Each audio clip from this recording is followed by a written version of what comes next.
Johnny, we have a new coach. Not only do we have a new coach, he's a Super Bowl winning coach. He's a quarterback whisperer, and he is surrounded by a core group of coaching talent that he can bring to Denver. How excited are we about this? Are we excited about this? We're going to talk about it right now. Welcome to the Nothing Rhymes with Orange and Blue podcast.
Nothing Rhymes with Orange and Blue podcast. Oh my gosh! Finally! Welcome everybody to the Nothing... Sorry, he went for it. He went for it. Welcome everyone to the Nothing Rhymes with Orange and Blue podcast. The end of the 2023 Denver Broncos head coach search is officially over. Thank you, God. Hey, there's no crying on the podcast, Johnny. Get it together. They are tears of joy, and tears of joy are allowed. All okay? right, fine. All right, I won't cry like a little bitch, but at the same time, if I'm happy, I'm going to cry happy tears. You can't stop me. I'm in touch with my feelings. Anyway, guys, welcome to the Nothing Rhymes with Orange and Blue podcast. I am your host, Johnny Bakke. With me, as always, my cousin, my childhood best friend, Jay the Dreamweaver Weaver. Heidi ho, Ranger Joe's. Oh, yeah. Oh, yes. Thank you. And joining us tonight, the newest member with an upcoming yet-to-be-named show on the Nothing Rhymes Network, we have the man who would be king, Rob Myrick. Thank you, boys. Pleasure. I'm just kidding. I held off on the applause, but now I'm giving it. It's a delay. Pleasure to be here. Super excited, and yes, we are working on that show name, and we got some good stuff coming through. So it's gonna be great, man. I can't. I'm so excited to be adding new content to this network. You know, well, can you really call us a network yet? I mean, really, not really, because we're pretty much the same. We've been the same three guys with the same shows. But sure. Now we're adding people, we're adding content. We're going to start adding sports. We're going to start adding basketball. We're going to start adding hockey. Granted, it's always going to be Nothing Rhymes. And half the time that probably means the names won't make any sense. Like, Nothing Rhymes with blue and gold. I'm sure there's plenty of things that rhyme with gold. So whatever, doesn't matter. But, we're going to be adding sports. So we're going to be getting some Nuggets people in here. We're going to be adding hockey. We're just going to hold off on the Rockies because who cares? Yeah. But moving forward, and they all deserve it. We're in the renaissance of the great era of Denver sports. I mean, there's so much to talk about. It's ridiculous. There is, and I mean, go ahead, Rob. You had something to say. I was just going to say, especially with prime time coming to the CU Oh bus. yeah. CU is going to be Forgot about relevant yet again. So Oh yeah. I'm super excited for that. I got plenty of Shermer to talk about that. So anytime Well, we want to, it's a beautiful thing. I am not too. I'm not. I'm man enough to admit that I kind of had drifted away from my childhood CU Buffs for the college team where I went to college, which is the Mizzou Tigers. Mm-hmm. I went there, so it makes sense. But at the same time, like I kind of lost touch with my roots. Sure. As a CU Buffs, as growing up, I mean, Jay, you and I, how many season CU Buffs basketball games do you think I attended with Grandpa? Like probably, sure. Well, probably over 120 at least. And Johnny, I mean, I know this is the case for myself. I guess I've never thought about it, but weren't you technically born in Boulder? I know I was born in Boulder. No, I was not born in Boulder. I was born in Boulder County. Well, see, I was born in the hospital in Boulder because I know you were. A hospital back there in Longmont, I guess. Yeah, there was because I was born there and I'm a year older than you. But here's a little caveat: I was born in Fort Collins, Colorado. So right up there next to us, neighbors. Hop, skip, and a jump. Yes, love it, sir. buddy, love it. Jumping into our comments real quick. Some of our favorites already in here. We got D-Rock. We got Dave Full Glass Glassman. Sorry, D-Rock. Dat Guy. To us, he's Dat Guy. But you all know him as D-Rock. He's also known as Shadow Jacker. So many names. D, all the above. Yeah, D. So many D's. He's got the D, dude. We got Dave Full Glass Glassman in the house. We got Ron Samples from Everything Broncos podcast. We have, we got my boy. I haven't seen you in a hot minute. Tony Williams in the house. Former beat reporter for the New York Giants, but diehard Broncos fan. He writes for, what is it? It's not Beast. It's oh man, I can't remember the name of the publication right now, Tony. But hey, I'm sorry about that. I'll figure it out real quick. All right, guys, we got all these guys in here. They're all already talking. So let's get to it. We got Dave coming in saying, "Yo." Shadow was asking Dave, I believe this was actually right before we went live. He asked, do you think Fangio would come back even though we, the fan base, dragged him through the mud? It's a good question and one we will definitely get to throughout the show. So guys, I've said it already, but I just realized we're 7 minutes in and we haven't even said his name yet. And it's definitely yesterday's news, but we couldn't go live yesterday. So here we are on Wednesday going live with the news. Jay, cue up a sound. Any sound, I don't care. With the news that Sean Payton, Super Bowl winning head coach, quarterback whisperer, is now the head coach of the Denver Broncos.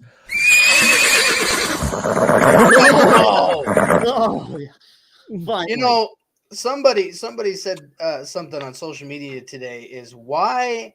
One, has there not been a press conference yet? And two, why has there not been anything from the Denver Broncos themselves other than like, hey, we're doing a trade and all this? I'm a little concerned. I'm not. Yeah. Go ahead, Jay. You go ahead and give yours, and I'll give mine. A couple of things. I feel like there's not a press conference because one of the first questions is going to be asked, who's your coordinators? And I don't think he knows yet. I don't think that is solved. So I think he has to get a staff together before he can get presented out. There's that. I think another part of it is that he's not in Denver yet. Yeah. Well, yeah. He's not physically in the city. He's not going to give a they don't want, I feel like they're going to want the pomp and circumstance of announcing him as the head coach with him in the room. Just like they did with Nathaniel Hackett, just like they did, just like it was done the year before that, the 2 years before that with Vic Fangio, and 2 years, the year before that with, Vance Joseph. They're not going to want to get up on the podium and be like, hey guys, we got a new head coach. And then they're going to be like, he's not here. Once he is physically in the building and has actually sat down, put that pen to the paper, because the way they always do it, you've seen it, right? The inside the Broncos pictures and stuff like that. He's sitting there wearing the suit that he's going to be doing the press conference in. He signs the contract. He stands up, walks down the hall, and walks right into the media center. So that's why it hasn't happened yet. And I feel like Greg Penner is the kind of guy who's like, I don't need to pander to the media. Like he's like, it's out there. Okay. It's been announced. It's all over Twitter. It was the talk of every single NFL show yesterday. It was. Isn't it crazy that Sean Payton basically bought a house without ever stepping foot in it, though? Like, he's never even been to Denver to tour the facilities. Like, not seen the behind the scenes of the organization that he's signing on to. That's kind of weird. It is kind of weird. But you know what? I think, Wait, first of all, bought a house in Denver? No, he's talking about he hasn't had an in-person interview. He hasn't been to the facility. Like he's just virtually like, all right, well, I'll take your word for it. But here's a couple reasons why I don't think he does. Before I get into that, let me ask you guys, how do you feel about this signing? How do you feel about Sean Payton being in Denver? I'm gonna go first because I'm gonna keep mine very simple, very short. I am excited, but I am not putting the carriage before the horse because of what happened last time with Nathaniel Hackett. Nathaniel Hackett had that press conference. I was ready to run through a wall, and then I was let down for 17 games, and I don't want to go through that again. I don't want to be on that ride again. So, with that being said, I am excited, but I am waiting to see what happens. I'm waiting to see what unfolds. All right, Jay, how about you? I am cautiously optimistic that we signed the coach that did win a Super Bowl, that was an underdog that finally came through, and not the coach that is doing a, Hollywood tour of himself and trying to get his brand out there. I wouldn't have thought this way before Russell Wilson, because I was all, like Hackett, like Russell freaking Wilson. Are you kidding? Like super jazzed. And I couldn't even imagine that Russell would be a letdown, So like the high of me thinking Sean Payton has a personality of the blockbuster signing that I feel like this is, I'm a little tempered to feel like, oof, I don't want to get burned again by this guy that maybe sometimes wants to puff his own chest out a little more than he wants to all for the team type of thing. There's a reason why he just up and left his team. I know there's been others out there saying the dude just up and quit on all of his colleagues, all of his friends, all of the players that he drafted that, signed up for his vision. It's not a great quality to have. So there are some negatives to the Sean Payton signing. It's not a slam dunk to me, but it's the best option out there. And we did the best we could have given the circumstances. All right. I mean, that's a fair way to look at it. All right.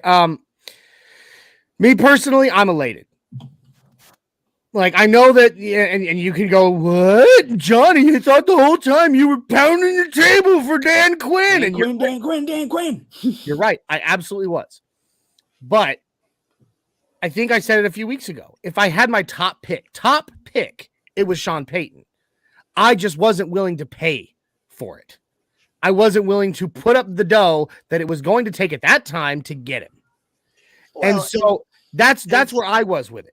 And to that point, Johnny, I think, honestly, given the fact that our first round pick from San Francisco dropped all the way to the 29th, I've heard a mix between 29th and 30th. I mean, Well, I think, honestly, we kind of got him for a steal. If you're asking me, was I happy? We traded Brad. All we did was trade Bradley Chubb.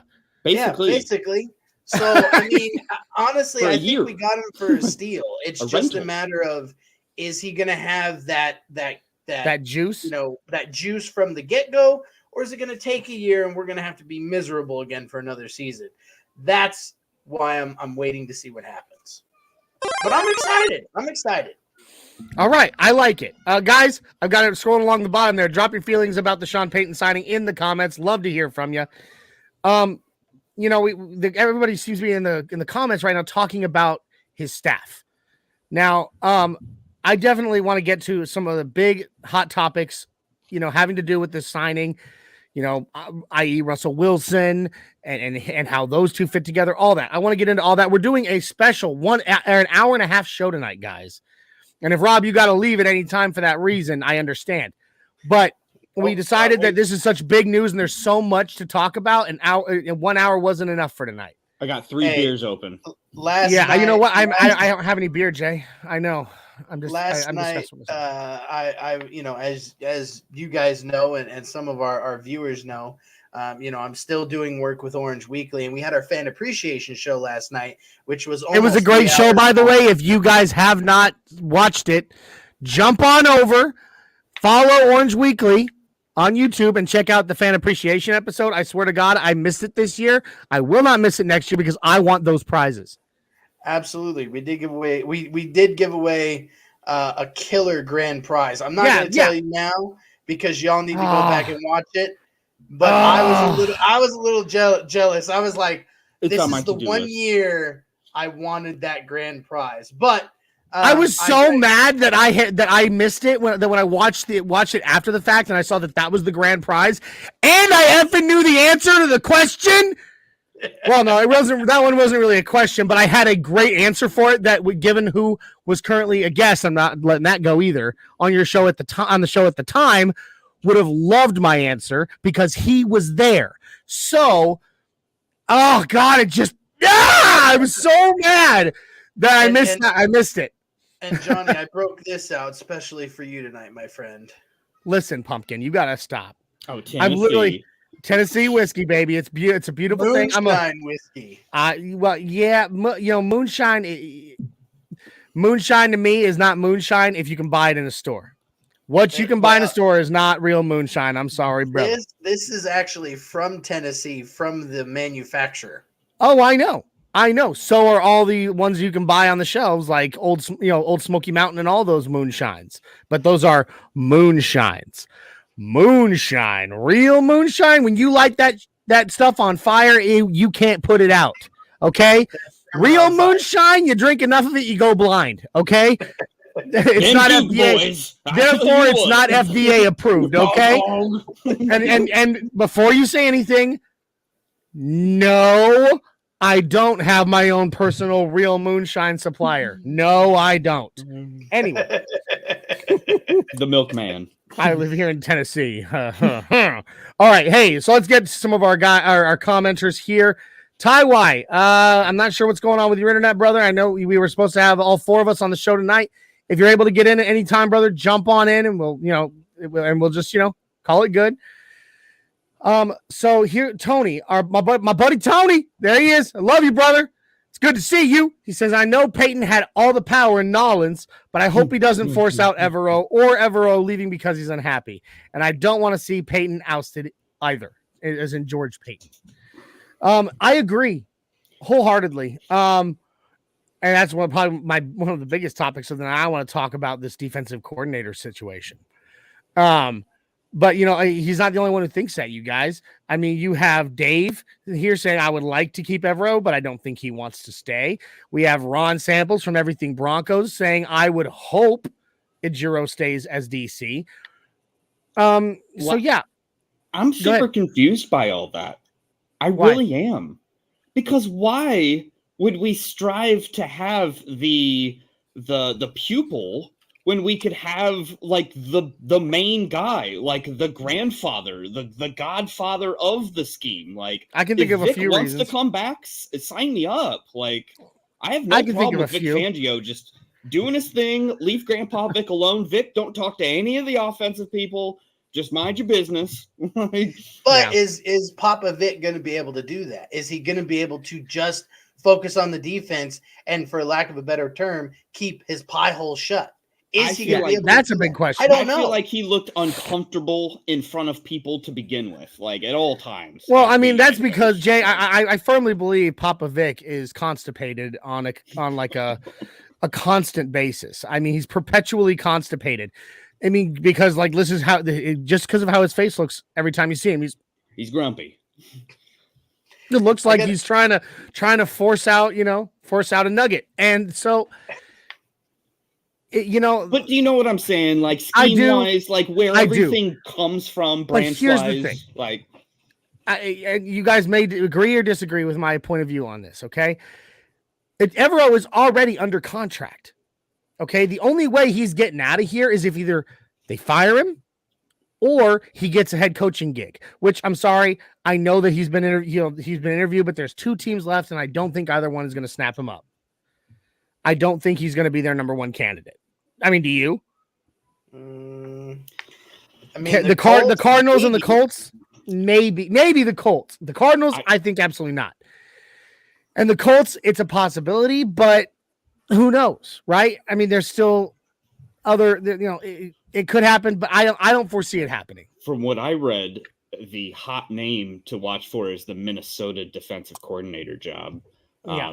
That was again Ed Donatell last year, same system, and they are just like chomping at the bit to get Evero. But he can't make a lateral move unless he's fired. Yeah. So the point I'm making is if Sean Payton comes in, he looks at the situation, and Rob made an excellent point a second ago about how can Popovich come in here and shut his pie hole? Absolutely. That's one thing. Another thing, I've talked about it every week. We've talked about this. Vic Fangio still, was head coach only a year ago. He literally was fired like just over 365 days ago, right? So, I mean, just over a year ago, he was still the head coach of this team, and there are still most of the same players he coached here. Now, we saw towards the end of his tenure in Denver, there were high tensions between him and some of the players. Yeah. He is well known. There were some guys on the team that absolutely loved him. I think guys like Pat Surtain come to mind. Okay. But there were a lot that have gone on record saying he was not very liked in the locker room. Sure. He was not, and a lot of them literally said it's because it felt like he didn't care about them off the field. He was not, what I call it, Jay? He was not a player's coach. Yeah. He's not genuine. He's not. And so I think him coming here is a conflict of interest. Okay. He comes here. Sure. He's got the scheme. He's got the brain, all that. That's fantastic. But if there is tension, if there's already tension before he's even stepped through the door, that's not going to translate well into something that we want to see on the field. True. Well, and T-Rock makes a good point about murmurs that if Fangio comes in, a main defensive player will want to request a trade. That's not good. We don't want our players saying, get me the hell out of here because Papa Vic comes back. Yeah, and D-Rock isn't the only one. I'm not sure what murmurs they are. I haven't found it myself. But I will say this. Talking to our Nothing Rhymes co-host brother, Isaiah, today, he has heard the same thing. So, I'm just saying, like, you've already got Evero under contract. So, if Sean Payton is the kind of coach that I hope he is, who's not just going to give a handout to a friend for the sake of their friendship, he looks at the situation and goes, ooh, probably not best to bring a guy that might cause tension, because he was here just over a year ago doing my job. And then he goes, okay, but who had a top 5 defense top 5 defense pretty much all season long until maybe the last 2 weeks. Oh, Ejiro Evero, who runs a Fangio-like system, who already has his foot in the door, who's already under contract, who already has a rapport with all the players on that are currently on that defense, and who all have gone on record saying they love Coach EJ. All of which, to me, leads me to say that Ejiro Evero is actually the best choice for that job. I hope he stays. Let me ask you this. Irregardless of what we want to happen, do you really Irregardless is not a word, Jay! Sean Payton, there ain't no way Sean Payton would have already agreed and let it out that he's agreed and we're good to go here if he was told who his coordinators are going to be. No, I don't think so at all. I don't think so at all. And by the way, the next time you say irregardless, you get this sound. Because you just sound like an ass using words that don't exist. Well, but anyway, no. But anyway, no, I don't think that's the case at all. But I think he's a smart coach. He is a brilliant-minded coach. I hope that he sits down and he looks at the situation, goes, yes, I love Vic Fangio. Yes, he and I are friends, but having Vic here may not be the best situation for my players. Mm-hmm. And then he goes, but I do have someone that I don't even have to headhunt because he's already here who is coaching at a Vic Fangio level. Correct. I'm just saying, I personally, everything leads me to believe that Evero is actually the best decision for that job right now. I would, agree. As far as his football mind goes, I have no problem with Vic Fangio coming back. It's his personality and the already existing awkwardness that could come with it that I'm wholly against. Who has anybody seen or heard of any other name thrown out that, if Evero's gone and, the Vic thing, he just wants to go to Miami? Because wasn't that already basically a done deal? That I don't stopped mid mean, negotiation or something. That's the thing. Real quick, I'm gonna, let's see. So just getting to a couple, just jumping in a couple of comments here. Dave says we could strong arm him, but I don't think we will. And Dave also agrees that he heard the same thing. The murmurs that there is a big name defensive player who would request a trade if Papa Vic came in back. So, I don't. Something tells me that wouldn't be that big a deal in the eyes of management. Maybe not. But the pick hungry team. Yeah. I mean, I already foresee us having a big name trade. To answer your question from a second ago, Dave dropped it in there. I was about to say it. They've got an agreement in principle with Vic and Miami, but like he says here, no pen to paper.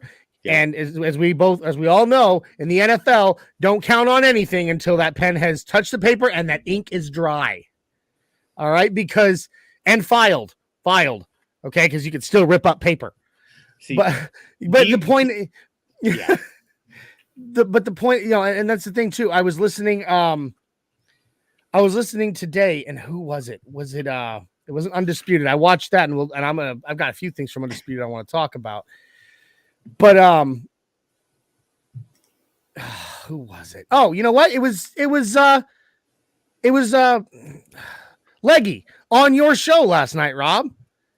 Yep. He literally said, and this was, if y'all didn't know, last night on that fan appreciation episode of Orange Weekly, go like it. I'm plugging it every time I say it. Jeff Legwold was an honored guest on the show. It was awesome. And he said on your show, Rob, that they are so far down the road right now with with things in Miami and with Vic that he would be shocked if he U-turned now. Yeah, he did say that, and I tend to agree with Leggy. I mean, after all, he's one of the eyes and ears in the building most of the time. A lot of times during the press conferences, you'll hear Jeff Legwold asking questions, and every time I always go Leggy. But anyway, I think Vic Fangio to Miami is, I think, more than a done deal. They just haven't gotten the pen to paper yet. Yeah, but if he doesn't, I hope Evero stays. But that is a good question. If Evero does, take a head coaching position, and not to stay on Vic much longer, because good Lord, I mean, we've spent enough of the last couple of years on Vic. Let you can't dismiss the fact that also there is now going to be a defensive coordinator job opened up in San Francisco, which he has history of coaching there. It's his dream to go back. Yeah. I mean, I honestly could see him U-turning for San Francisco before I could see him U-turning for Denver. That makes sense to me. So, I mean, I could be completely wrong. I may be way off base, and someone will have to call a surgeon to come, remove my foot from my mouth, by this time next week. But I really do not think Vic Fangio is coming back to Denver. And like a point that was made earlier by, I believe it was Shadow, that guy. He asked Dave. He said, "Do you think Fangio would come back, even though the fan base dragged him through the mud? Would you really want to come back here? I mean, you got fired a year ago by this same organization. The fans still may not like you that much. The players may still not like you that much. It just may not be the best situation for him. I don't think he's coming back. That's just me. It'll be interesting. I'm real interested to see if we are truly rebuilding our foundation and changing scheme, which is going to mean a huge overhaul of personnel. Because you build a football team, at least I've always, thought you build a football team to whatever scheme you want to play. Kind of in the trenches. Same thing with offensive line. Yes and no, but when you have a player like Russell Wilson under contract for as long as he is, you're more likely to build the team around his strengths than you are going to be around scheme. Yeah, but I'm saying for defense, defense going from 3-4 to 4-3. I mean, all the differences that happen. So the scenario of, okay, Vic's not coming, Evero's gone. Like, who are we going to have? Like, what is the vision going to be for the Payton administration here? Is it going to be a win now guy, or is it going to be some young guy that? I mean, that's a huge mystery to me. I know we're going to start talking about the offensive coordinator position. I'm sure here in a sec, but there's a lot of questions on the defensive side aside from Vic. You got to earn that. Vic's a fun name, but you got to earn. It scares me. Yeah, I mean, a lot of unknown. There's a lot of unknowns. Again, I personally believe the best choice for DC is Evero. But do I think it's going to be the choice made? I don't know. So there you go. We have an answer. We've been waiting so long for a damn answer. We've got one, but now that we have that answer to that one question, now we are plagued with like 50 of them. So many more. It's like a damn question hydra. We cut off one head and 50 grew back. Like, hey, I'll tell you what. To get away from the thanks, Larry. I'll tell you what. You sound like Larry the Cable Guy there. At least I hope and I pray that we get a better strength and conditioning staff because, Lord, I do not want to deal with 22 injuries. 22. Yeah, I don't even want to deal with that Shermer again. Yeah, and it's not Lauren Landau himself. It's actually some of his coaches that are the problem. But I can't remember what their names or title are, but I do know that, he oversees, but he is not the man that is in charge of making sure it all gets done, so to speak. So if Lauren Landau stays, okay, I'm not sitting here going, "Yay, Lauren, you're still here," but I'm also like not, oh God, Lauren's gone. The only thing I heard was quality control within, interns, unqualified people, in follow-ups and whatnots. But yeah, you've all seen The Office. You know how it goes with interns. But all right, guys. It's not. Oh, go ahead. I'm sorry. No, go, good, man. No, go. I was just gonna say it's gonna be almost impossible to replicate the injury plague season we just had. Like I can't remember. Hey, you knock on wood, right? I can't remember a season that was like this, though. Like brutal. I can think of a few ways, buddy, and so off the top of my head, motocross, extreme paintball, tug of war, or hi, my name is Russell Wilson, and this is Jackass 6. Those are just a few of the ways I can foresee it happening, but granted, that's not happening. Oh God! Now, here's there's a good point made by that guy Shadow. He says, "Great word, irregardless." Oh, I gotta do it. I'm sorry. It's a real word. No. You can't tell me that doesn't exist right there. It's staring me in the face. Dude, it's not a word. I'm sorry, I'm a grammar Nazi. Okay, there's no red thing underneath it. Yeah, there's no red squiggle. Where's the spell check? But he said, regardless if it's Evero or Fangio, the defense cannot regress. Yeah, and that's true. That's true. And the question would be, of course, cannot or will not. But I see your point. So, all right, so. Now let's get back to Sean Payton. We caveated off of him onto this potential DC hunt. Getting back to Sean Payton, I want to talk about winning ways. All right, like I want to talk about rebuilding a culture of winning. And before we do that, speaking of winning, I would like, if you guys want to win, all right, you got to jump on over to W.GG, the sponsor of tonight's show, all right, and get yourself some of W's delicious Jitterless Energy Blend. Guys, this stuff is awesome. I am not drinking some currently, but I had some earlier today. The delicious flavor Beach and Peach, which is a peach mango combination and unfreaking believably delicious. Jay, you've been rocking Galaxy Grenade. Yeah, dude. And I actually, for the first time, had some of that as like, you know, the cliche pre-workout. Like, I'm not a workout person. I don't go to the gym or whatnot. But I drank, you know, a serving, I guess, or whatever. I was just going. I think I ran like 2 miles, and I felt it. That's fantastic. Energy, you know, going through the and it lasts. That energy, the energy that you get with it lasts. That's what I've noticed. Guys, if that's not enough for you to wonder why should I get some Dubby? Check this out, right? What makes Dubby different? Dubby was specially formulated to give you focus and energy with no jitters or crash. The formula contains vitamins, amino acids, and nootropics, including their patented neurofactor. Guys, it keeps you sharp, keeps your reflexes quick. But the best part, no calories, no sugar, no maltodextrin, no fillers, and no artificial colors. Guys, this stuff is as natural as it can possibly come for something you shake up in a bottle. All right?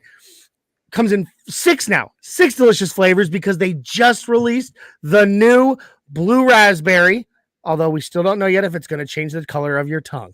We will find out, though, because that's the next flavor I'm going to order.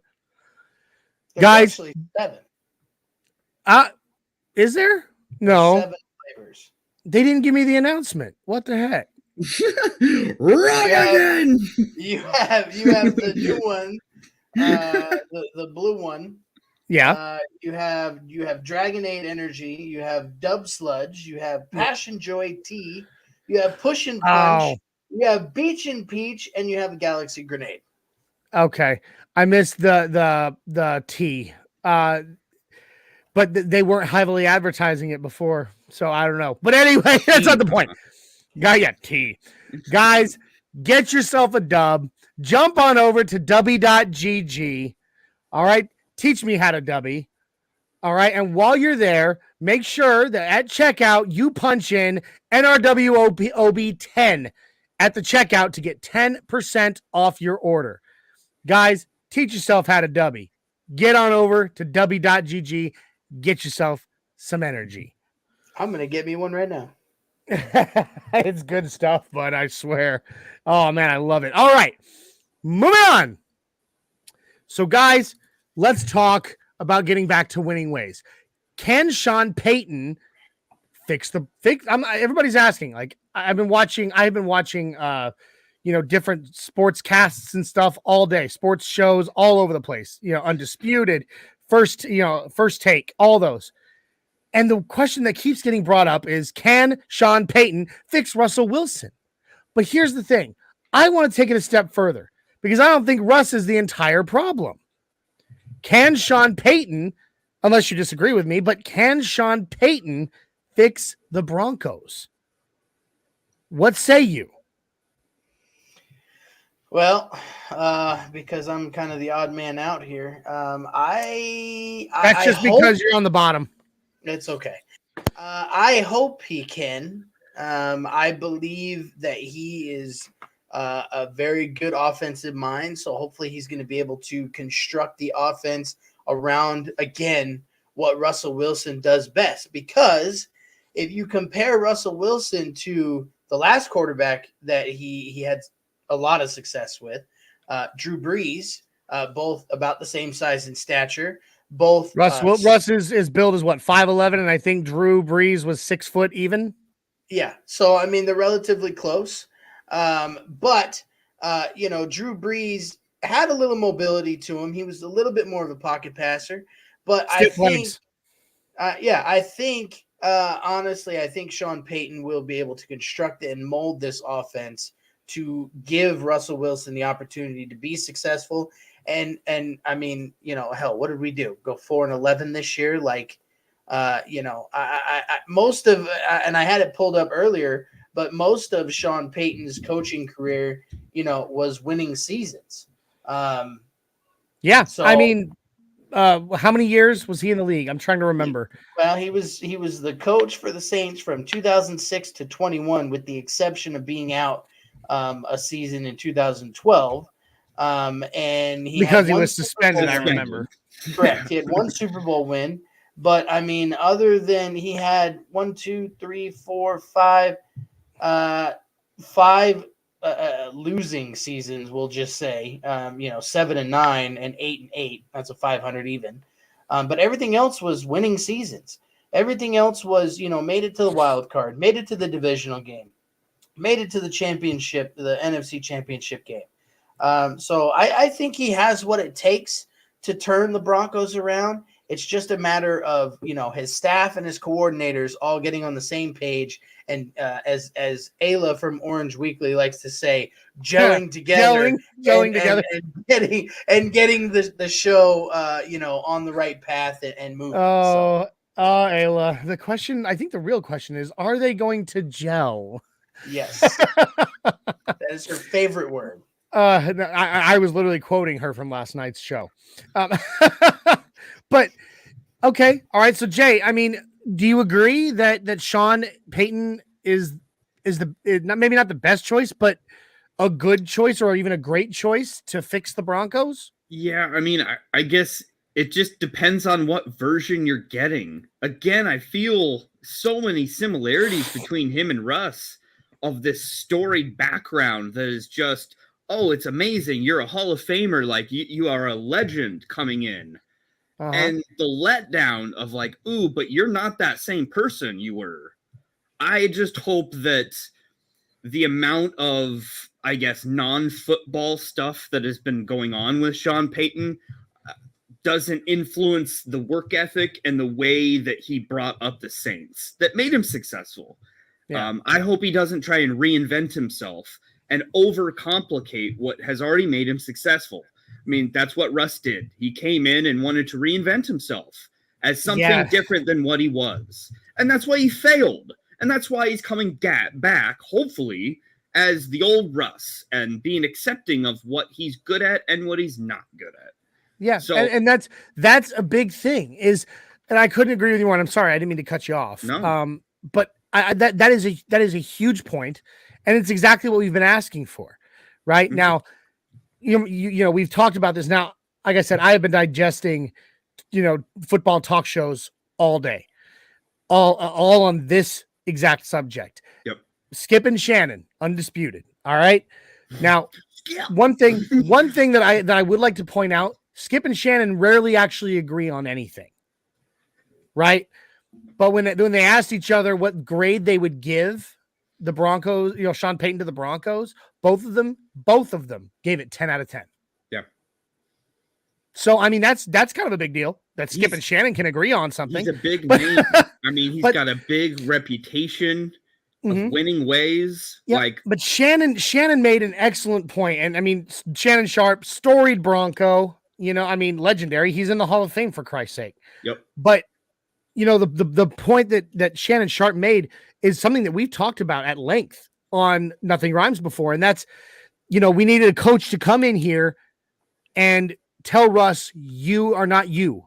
It's not your brand. It's not you're not an individual. You're a member of a team. No office. Shannon literally said on Undisputed, he's like, unless you are an owner, manager, accountant, or whatever, you do not need an office, your own office in the building. That's gone. You get one parking spot at the stadium. And the point he was making was, it is something that we've said before. Giving one player that kind of special attention tells the other players that you think that he's better than you. And that begins to break down a locker room when they feel like they are not valued the same. And I'm sorry, even beyond that, if we were winning, nobody would care. Nobody would give a damn that Russ has his own office or that he has 6 parking spaces for his personal staff. Yeah. They wouldn't care. But guess what? We sucked in 2022. It's that simple. We absolutely blew. Okay. Until you're winning and you are back on track looking like the top 10 quarterback that we thought you were bringing you here, guess what, buddy? You're busted down. You are one of the guys again. And come back down to earth. Aren't you thankful that we got someone that actually will do that? That's the point. That's the point I was about to make. Yeah. You think Russ is going to look at D'Amico Ryans and say, "Oh boy, I'm scared"? Like, no, not at all. Not at all. If there is one person that will do that, I said that Dan Quinn could have done it, and he could have, but it would be Sean Payton. And that is the one consensus agreement I have heard across every single talk show, the McAfee show, Undisputed, First Take, with Stephen A. I mean, I can't stand Stephen A. most of the time, but the point is all of them. And I watched even more than that. That's just 3 that I watched. And all of them, the one thing that every commentator on every program agreed upon was that if there was one head coach candidate in this cycle that could come in and fix what's been going on with Russ, it's Sean Payton. Yeah, no, I agree. I mean, Russ needs to be knocked down a peg or 2. And maybe he's a good guy. He's a great person. He's a good guy. That is apparent by the patch, by the Walter Payton Man of the Year patch. He is, but the problem is he doesn't know when to turn it the hell off. Well, he doesn't know when to stop being movie star, Russ, and just that's fair. I don't either. I don't either. I'm the same as him. I often get told, dude, this is a funeral. I'm joking. That hasn't actually happened, but you get my point. I'm just saying that's his personality, and you can't necessarily expect someone to just change their personality, but you do have to remind them you're human. Have you guys heard about this, about the servant to Caesar? No. In ancient Rome? Okay. Salad. There was no Caesar, as in the ruler of Rome in ancient Rome. Not the salad. Caesar had one servant. Caesar had one servant whose job it was to walk. Their entire existence was to walk behind him and whisper, "You're only human." So to remind him constantly, you may be the ruler, but you are not any different than any of the people you rule. You are still only human. Okay. Russ came in. He was able. I don't think he meant it as taking advantage, but he definitely took advantage of the fact that he had a starstruck young head coach. Yeah.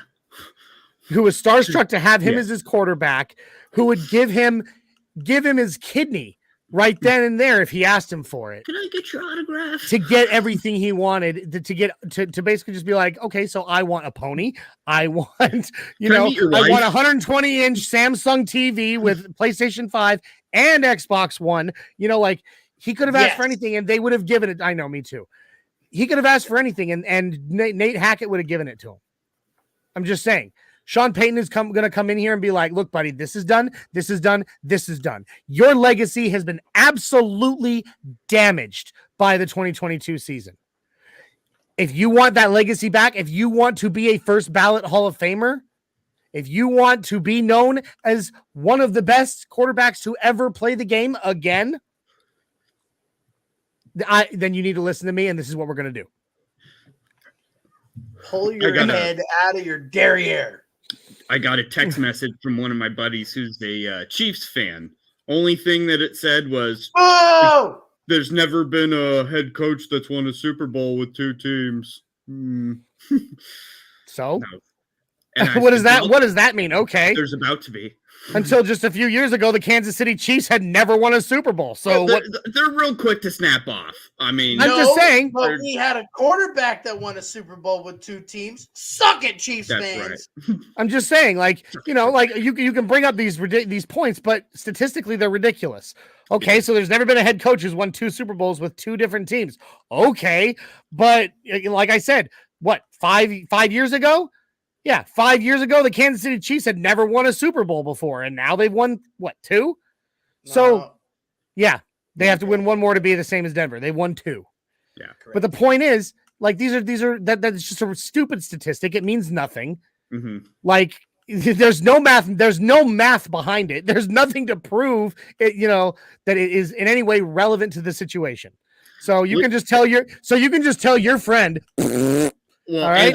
and I said, and mutually we can all agree, at least we're not the Raiders. How in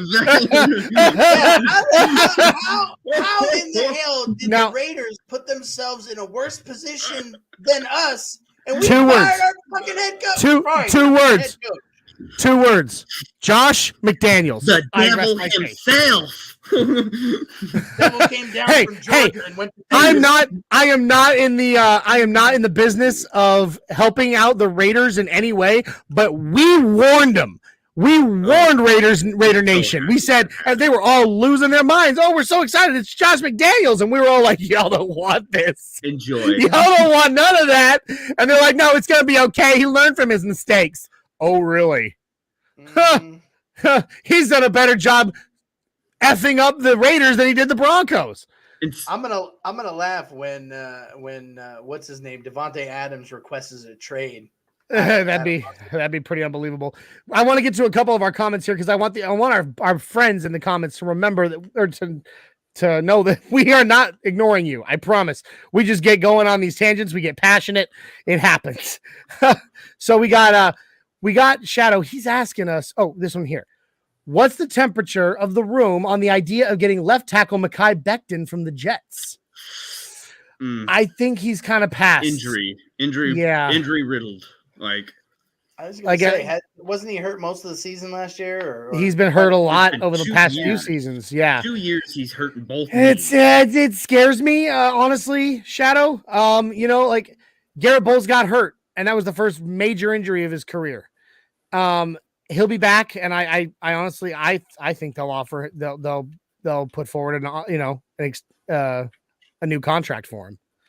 But it's possible they let him before he got hurt. No. See, he's slated to be a free agent. I'm very anti-free agent / trade for offensive line. I feel like offensive line is one of those positions you just have to organically draft and develop. Not always, but yeah. If you have an offensive lineman that is talented and worth it and doesn't get hurt, they would never see the street. So one that has one of those problems. Like, there's something wrong. There's a catch. There's always the Jawan Jameses out there. And you just get burned a lot sometimes. Yeah. Scares me. Garrett Bowles is scheduled to be an unrestricted free agent in 2025 So he did sign an extension. Then I am wrong. No, but he's a contract that they wanted. The rumors was of unloading that contract. That's what it was. He's an absolute tradable contract. That's a great contract for a left tackle. Yeah. So anyway, the point is, I don't. Going back to the question about Mekhi Becton, I'm out. Yeah, I'm out on him. But I do like this is an interesting one. Kareem Hunt, Pookie Williams, Latavius Murray, and Chase Edmonds. Who would have a better backfield? Well, definitely not Kareem Hunt because he's too busy beating people's rear ends in casinos or whatever the hell.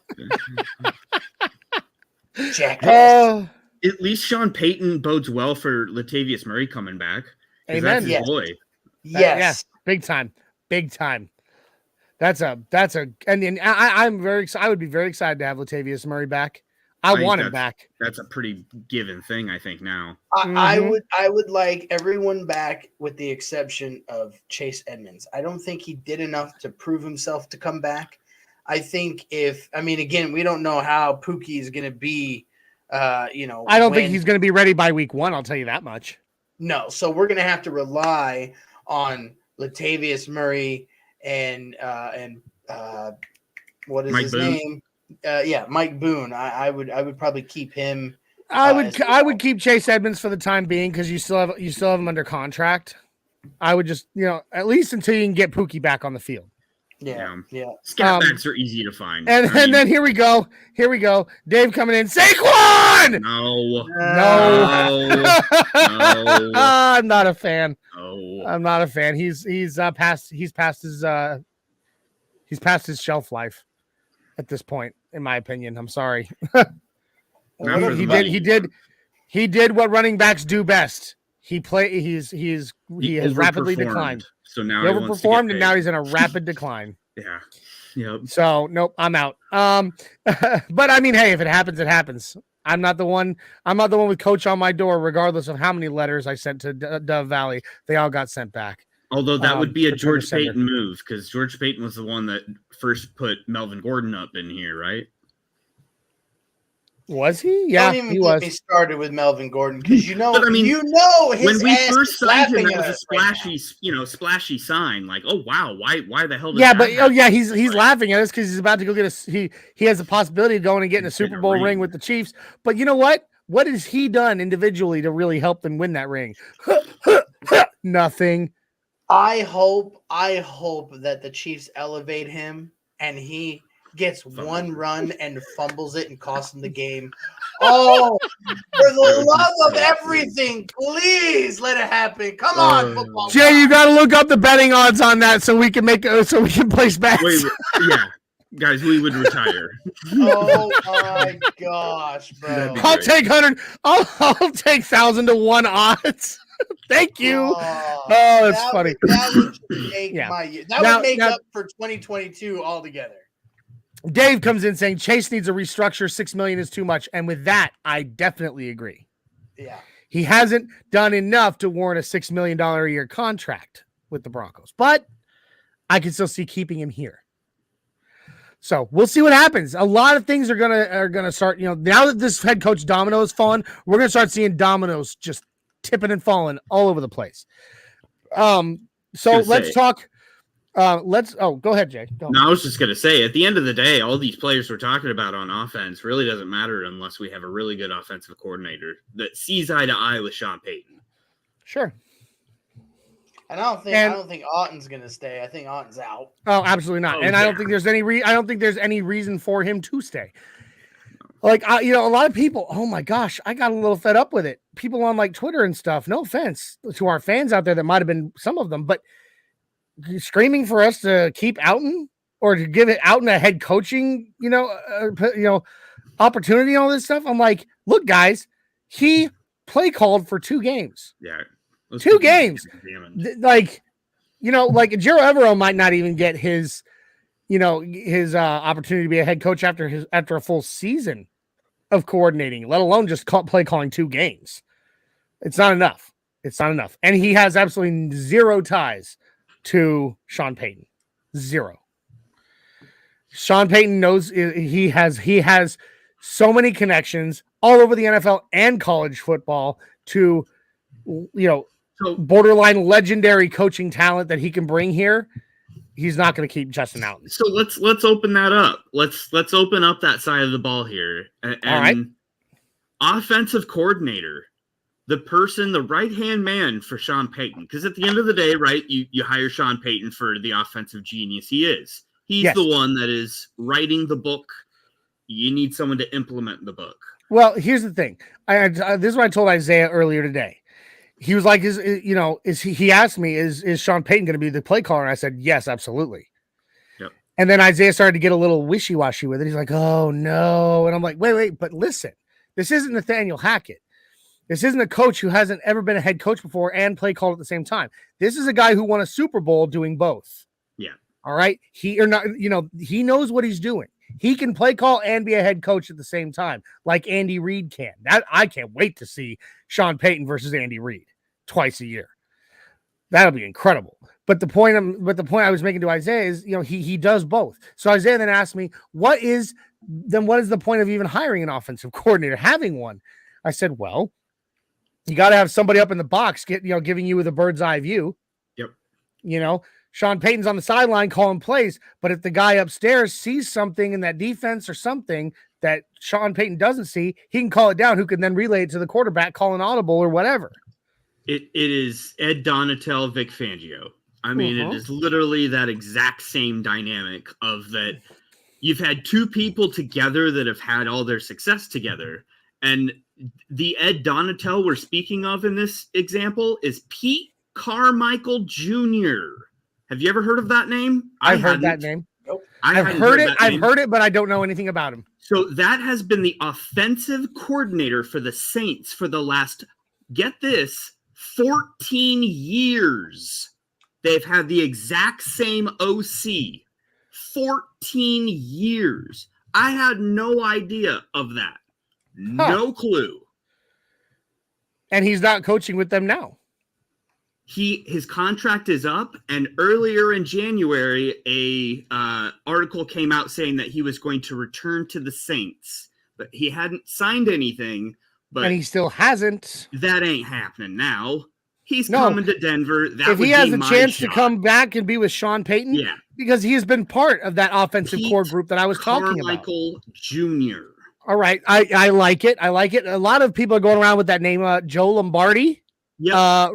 Mr. Myrick, which, by the way, we have a comment here just for Mr. Myrick.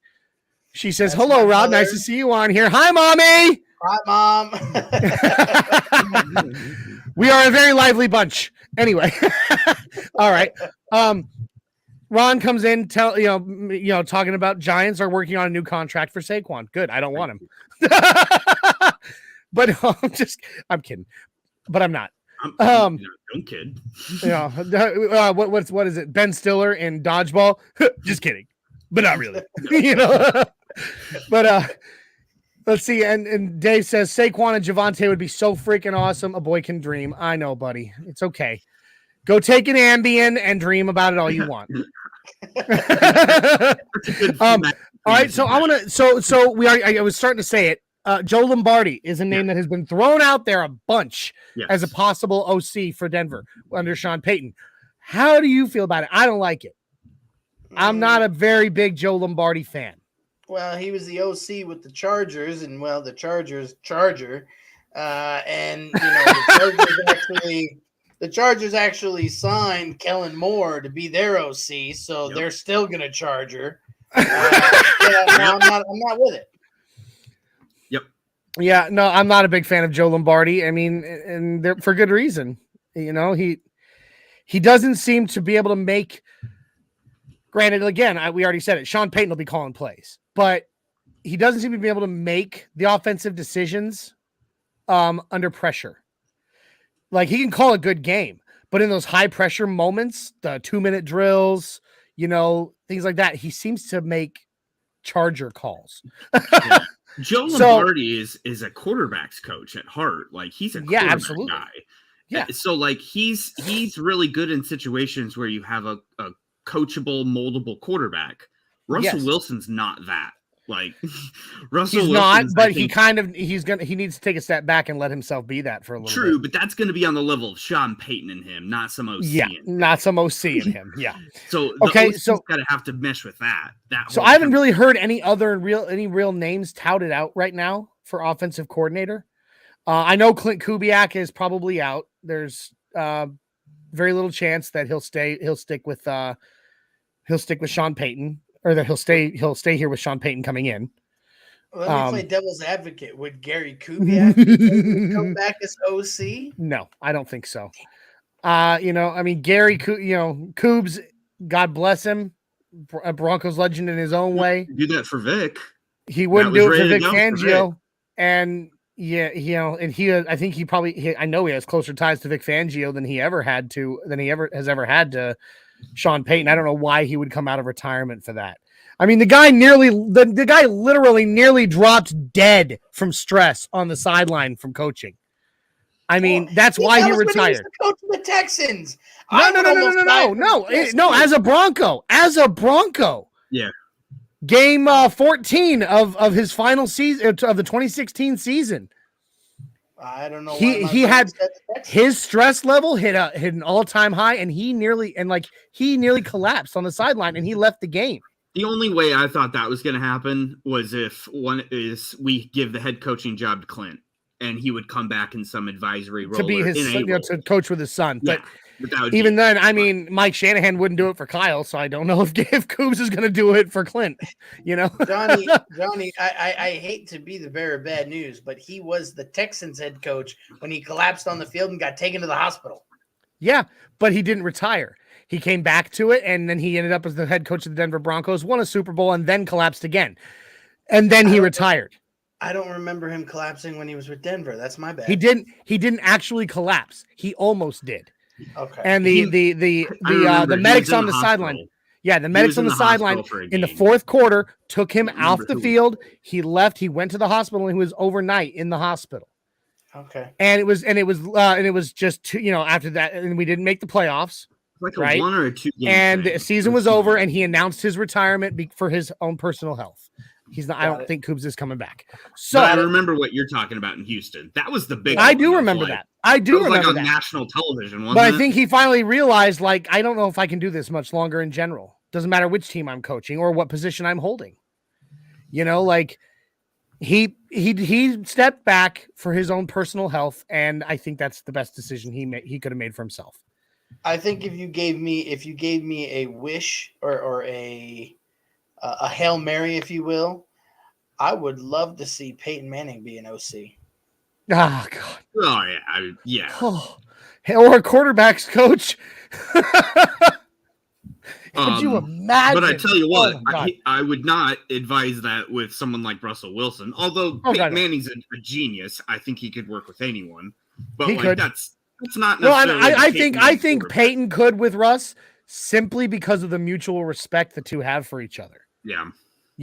Russell Wilson, has always had mad respect for Peyton, and Peyton has mad respect for Russ because Russ beat him in a Super Bowl.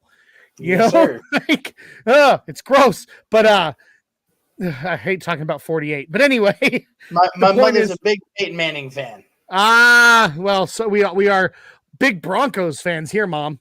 So keep coming back for more. So, all right. I haven't really heard any other real names, though, thrown out there yet for OC. Have you guys? No, nothing. It's been awfully quiet. Yeah. The name I want to talk about offensively. All right. Offensive line is easily the area the Broncos were struggling the most this last year. I would like to just throw it out there that at least 30% of Russell Wilson's woes was mental.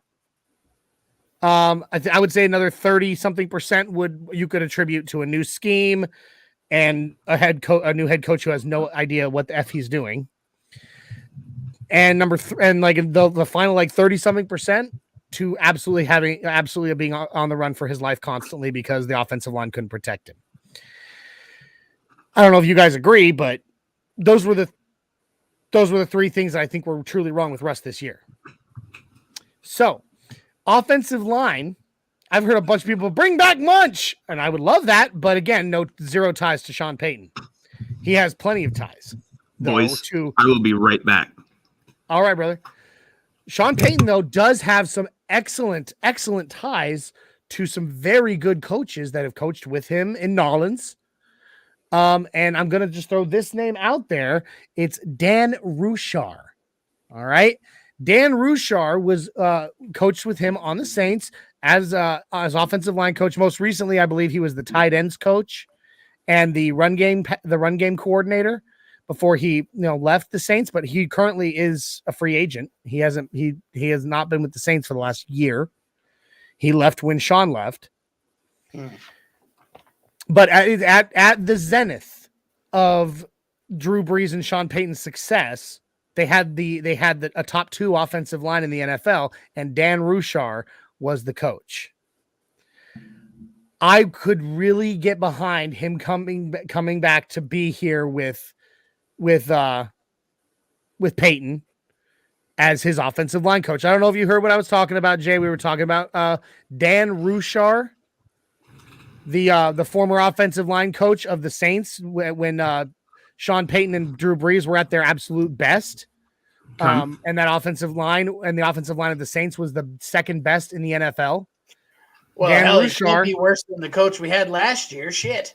No, nobody could get. It's all right. They had Alex Mack, I believe, was a really good center at that time. Yes, he was. With some really good talent on that line. So, I mean, obviously, we got to bolster some of the positions on the offensive line. We got to, strengthen them. But I would not be against Dan Rushar coming, who is a free agent. He's not under contract anywhere. Coming back here to be Sean Payton's offensive line coach. Yet another guy on that Sean Payton tree that could easily just slot right in and work with him. Yeah, I'm all for it at this point. So we got to fix that offensive line. Yeah, definitely don't hire no Butch Berries again. Yeah, I was gonna say anyone but an unqualified person. But I again, Sean Payton is a vet. This isn't his first rodeo. I don't think he's going to be hiring buddies that are unqualified for positions. No, the thing is, Sean Payton would have only taken this job if he thought if he thinks he can make something out of it. Yep. I mean, he was getting paid by the Saints still to do nothing. He was getting paid by Fox to do a job that, for all intents and purposes, he looked pretty bored on TV. But he was still getting paid to do both those things. And he was, he could have stayed doing that for one more year before he came back to coaching if he wanted. He came back now because he truly believes he can make something out of this, out of what the Broncos have to offer right now. That he is the guy who's going to whisper it back into what it should be. And he wouldn't do that if he didn't think that it was that there was that potential. And then to make further on the point you just made, he would not hire buddies that are unqualified for it when this is that could hurt this opportunity. He's going to want the best of the best in there. Rob, did you have something there? No, I mean, I agree with you. I truly believe that Sean Payton, that's the big thing with Sean Payton, right? Is he comes with experience. Again, not a first-time head coach, not a second, not a third-year head coach. He's been in this game a long time, and that's what Denver is going to need. And very successful at it. I mean, he's 0.658 in winning, as far as his career wins go. Correct. And to your point, Johnny, Denver needs someone that's going to come in, put their foot down, and when people start getting out of line, they're going to put boots to asses. Yes, thank you. You better straighten up or get the hell out. Period. Yeah. Dave says O-line and D-line are our biggest needs this season. Absolutely. Well, we have some D-line re-signs that need to get done. Period. Yeah, but then we are going to have to address it in other ways. Yeah. Let's see. Shadow says, if we're going to bolster the O-line but can only acquire one, who would it be, McGovern or McGlinchey? Ooh, Connor McGovern. I'd bring him back. Really? Yes. He's looked amazing since since he left Denver. Obviously, and he doesn't look like he's slowing down. Yeah. McGlinchey, though, would be finally an answer at right tackle that we haven't had in what seems like a generation. Yeah, but again, I would love to point out the fact that the majority of blown pass protection this season came from the middle. Yeah, you're we right. Definitely need an upgrade at center for sure. And so, me personally, I think a bigger need right now. You could get away with re-signing Billy Turner to another year, and bolstering the center position to protect Russ from the middle, because literally almost, I would say 70% of pressures on Russ came up the middle. So, I mean, that's just me spitballing a number there, but I mean, it was the majority of pressures on Russ came from the middle. And when the pocket collapses down the middle, that's when you get 55 sacks in a season. So, I mean, something tells me Sean Payton's not going to allow that to happen. No, he's not. His whole scheme predicates on the line being dominant. Being stout. Yep. I would love to point out real quick, you guys, we talked about how we really haven't heard that much from Sean Payton or the Broncos regarding this themselves, but there is a quote from Sean Payton on Russell Wilson in an interview he did yesterday with NOLA.com. I don't know if you guys have seen that, but I think it's a very good quote. This is Sean Payton via NOLA.com in an interview they did with him. He says, Russell is a hard worker and has played at a high level and won a lot of games in this league. The pressure is on us to put a good run game together and reduce the degree of difficulty on his position. I'm very excited about him. So, I mean, he's literally just laid it out right there. Hackett's system was too complicated. Russ was trying to reinvent himself while learning a ridiculously complicated scheme and playbook. Yep. Dumb it down, keep it simple, stupid, and let Russ be Russ. And Sean's the guy to do that. The other side of it, when it comes to Sean, this is us, I guess, getting to that question of, can Sean Payton fix Russell Wilson? And I don't think Russ... I hate saying it that way because that implies that a person is broken. But I would say he's broken. No, but I mean, I hate that word. It sounds disgusting. Mentally, emotionally. Yeah. Now there's definitely factors that affected his season. Basically his mental coach, which from what all intents and purposes is a psychiatrist, a sports psychologist or psychiatrist, died mid-season. And it's the same guy that was also working with Von Miller. And Von Miller even stated that was a huge blow. It's like you spend years talking to this person. This person knows you. They know how to talk to you. They know what the things you need to hear. And suddenly you can't talk to them anymore. That's part of it. That's a mental thing. It's in the head, right? I think maybe even the injuries that happened to him in Seattle at the end of his tenure there got in his head a bit. And so, I mean, there's that. There's the mental aspect. As far as the play goes, Russ has just got to learn to trust himself again. And I think the one reason that Sean Payton's going to be so good at that is he is a great salesman. Right? Like, he's the kind of guy who isn't just going to be sitting there, he's not going to be starstruck like Hack was when he met Russ. He's not going to be like, oh, it's this guy. He's going to be like, all right, hey, buddy. Let's get to work, Absolutely. But he's going to be like, he's going to be whispering in his ear constantly, like, dude, that play that you missed like every pass on last season, check this out, man. I know, like, you've done it before. You did it before in Seattle a bunch. Look, here's the film. You can do this. You can do this. Yeah. Well, he's going to sit there and he's going to build him up. Well, and Sean Payton was even quoted on, I think, the Colin Cowherd show as saying, he wants to go back and he wants to see Russ Wilson's, best hits, the plays that he made day in, day out, week in, week out, and wants to build the playbook around that. And I think that is a great, smart way to start fixing Russell Wilson. Amen. Go back to the stuff that he knows. Like I've said on Orange Weekly's podcast before, Nathaniel Hackett's system was trying to make Russell Wilson be a pocket passer, and that's not who Russ is. Russ is, get out of the pocket, whether that's on a bootleg or what have you, a rollout and improvise. And I think Sean Payton will recognize that and get him back to what he does best. Well, isn't a great point? Can a great point be made that Drew Brees was not we already talked about it a little, but not a terribly tall quarterback. Yeah. Definitely short for the average quarterback. Right. Right. And so Sean Payton figured out how to build the offense to best utilize him I don't know if you'd call that a disability, but his disadvantage. It's a bit of a disadvantage. That's a good word for it. He was able to tool that team around Drew Brees' height disadvantage to make sure that Drew Brees could maximize his skill set. That's one thing I don't think Hack could quite figure out.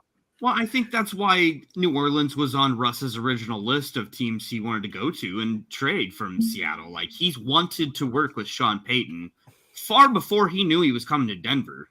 So I think this has been building for quite some time. And that's why it was leaked, I think, by Colin Cowherd of that, Russ has already reached out to Sean Payton before he was even hired. Like, in the whole process, those two were buddy. Well, they've been buddy for years. Yeah. You know, I mean, outside of football, like they've gone golfing together, and they, you know, I mean, which by the way, do you guys realize how much football players golf? Like, yeah, I mean, in the off season, what else are they going to do? Work out and go golf. I know. I'm just saying, like, I never realized how many of these guys are actually golfers.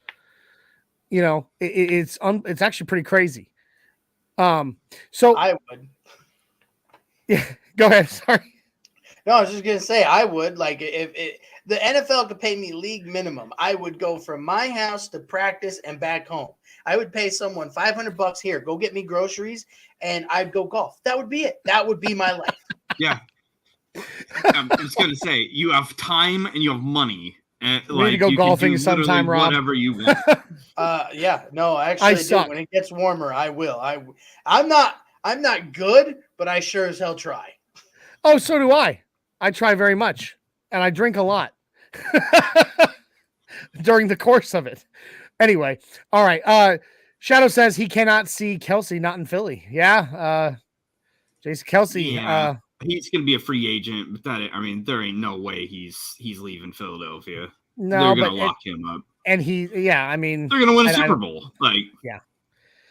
That'll be. They're going to win the Super Bowl. Go Eagles! For a short time, I'm an Eagles fan. Absolutely, hey, I'm all for it. Anyone? Hey, listen, just to remind everybody, Pat Bowlen himself said, "No Broncos fan will ever wish well another AFC West team in the Super Bowl." Hell no. And that is from Mr. B himself. So it takes a lot for me to even root for AFC teams in general. I know I can't. I don't. I don't. Whenever there's a game where, especially like when you're getting towards the end of the season and there's there's like playoffs riding on things and seeds and all that, and I'm like, oh my, and I'm having to sit there and go, oh man, I really, really need the Steelers to lose, but I don't want Kansas City to win. Who do I root for? I hate that. I still end up rooting for whoever's playing Kansas City or whatever. Because I cannot bring myself, because of the tutelage of our dear departed grandfather, Jay, I cannot bring myself to root for an AFC West team. I'm pretty anti-red anything. Yeah. And the worst is, I'm so glad you said that, Jay, because the worst is now we are subjected to the insufferable combination of Patrick Mahomes' stupid TikTok brother and his wife. Yeah. They are the worst. I showed this to my dad, and even my dad was like, "That's enough. Turn it off." They are the worst. I don't know what's going to happen if at halftime everyone thinks Rihanna's going to come out, and then it's a big JK, and you just get him and Jackson Mahomes doing TikTok dances on stage. TikTok dances at halftime at the Super Bowl. Hey, as long as he does the floss, I'm joking. I will turn it the hell off. Yeah. All right. Cities will burn. So we were gonna do the Mile High Matrix tonight, but guys, looking at this time, we've only got we have less than 8 minutes. So I don't think we're gonna get to that tonight because I feel like we still have more to talk about before we duck on out of here. Because I talked to the wife. I'm only allowed the extra half hour tonight. Okay. Sure. Well, I guess so. We've covered DC, we've covered OC. I mean, special teams, I feel like is kind of a throw-in almost. Like, there's not really a strategy of special teams, in my opinion, of like bring coaching back regimes. Jerry for special teams. I mean, I would totally, absolutely. Just someone competent. Johnny's like, mm-mm. No. I have no problem with Jerry Rosberg. In fact, I'd love to have Jerry Rosberg back. The guy has, more experience than half the coaches combined in the league. Yep. It's more, again, another one that has zero ties to Sean Payton. Correct. Again, they've been around the league long enough together. I'm sure they've met, but there's no actual ties between the two of them. And I'm sure that Payton's going to want somebody that, to bring in somebody that he's comfortable. One of Sean Payton's most famous moments is that onside kick I mean, like the onside kick to start the second half of a Super Bowl. Yeah. Wow. So Hey, let's bring Pat McAfee in to be special teams coordinator. I'm down. sign me up. I'm so down. I'm in. Yeah. Like, sorry. As Pat McAfee himself would say, I'm so fucking in. Yes. You know, like That'd be great. I love it. So I don't know. I agree with Shadow here. Who sees a new punter and kicker next year? Absolutely. And returner. Look, yeah, definitely. But I mean, kicker. Look, Brandon McManus has gotten so inconsistent. It's time. It's time. All right. He just needs to be part of the culture change. Yeah. He's part of the standing culture. Yeah. He's the last remaining, member of the Super Bowl 50 squad. But I mean, let it die. Okay. Like, yeah. Like the poor thing is suffering. Just let it die. No one there remembers it. Don't take Yeller out back. Oh, poor old Yeller. It's true. Oh, you just took me back to one of the most traumatic moments of my childhood, Rob. Thank you. That or I needed that. No. Screw Bambi's mom. Old Yeller made me sad, much sadder. Mufasa as well. That's no. First time Mufasa fell, I just like. No, you and I were in the theater together. You're kidding me. You remember? We went to see that together with your mom. Yeah, I remember that moment, and both of us were on the edge of our seat, like. You brought me to this, Mom? How could you? I know. I love it. Your mom is awesome, Robbie. Yeah, she says, Johnny, before I end, I just want to say you guys are fun. Keep up the good work. Thank you, Miss Myrick. Miss or Mrs.? Mrs.? Okay. Mrs. Myrick, thank you so much. Appreciate that. Tell your friends. Rob's mom. Thank you, Rob's mom. I feel like you're coming in for a popsicle on a hot day, when you're a child. If you guys ever make it out to Vegas for a game against the Raiders, she will definitely have me bring some homemade Italian cooking. So. Oh, there you go. Oh, tell me twice. Oh boy, pasta. Oh yeah. Oh, my diabetic butt is already feeling the neuropathy. Anyway. I'll carry you. Okay. All right. They got wheelchairs at the airport. No, right. And then just to finish out our final, this final topic we're on with the special teams. Punter, I mean, one of the biggest mistakes of Dwayne Stukes was letting go of Sam Martin for what's his name? Wiseman? Yeah. Corliss. Corliss Waitman. Corliss Waitman. Yeah, I mean, look, the kid has a boot. When he does, he can kick far. He's not Matt Araiza. He's not punt god, which, I mean, good Lord, Matt Araiza. Gross. What were you thinking? No thanks. Well, I no thanks, but I'm just saying the guy's ability as a punter was unquestioned. He just is an idiot. But it's the point is, the devil. Yeah. But when it comes to Corliss Waitman, the kid's got a boot. But he was ridiculously inconsistent. Couldn't place a ball on a trampoline,